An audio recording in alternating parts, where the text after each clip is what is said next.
नमस्कार न्यूज 24/7 दैनिक news update कार्यक्रम को आपनको स्वागत। आज न्यूज हेडलाइंस हेउची राज्य रे आलू दर कमिवार ना धरुनी।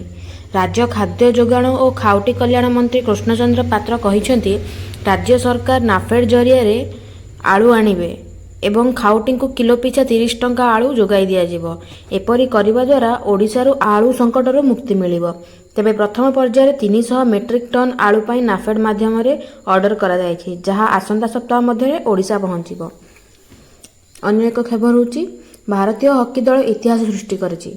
हरमनप्रीत सिंह नेतृत्व में टीम इंडिया पेरिस ओलंपिक्स 2024 रे ब्रोंज पदक जीतिछि। टीम इंडिया स्पेन को 1-2 रे परास्त करिछि। बांग्लादेश रे आरंभ होइतिबा उत्तेजना प्रधानमंत्री शेख हसीना ठारू तांको चेयर छड़ाई नेछि। सेबेठारू बांग्लादेश स्थिति खराब रही।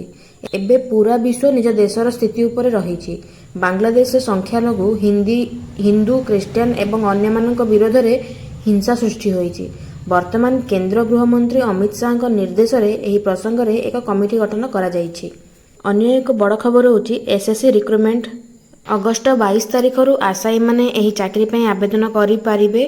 आवेदन करिवार शेष तारीख अगस्ट 25 तारीख रही। अक्टोबर मासरू नवेम्बर मास मध्य एथिपाई परीक्षा करा जिवो। तेबे अधिक सूचना वेबसाइट रे उपलब्ध रही। धन्यवाद।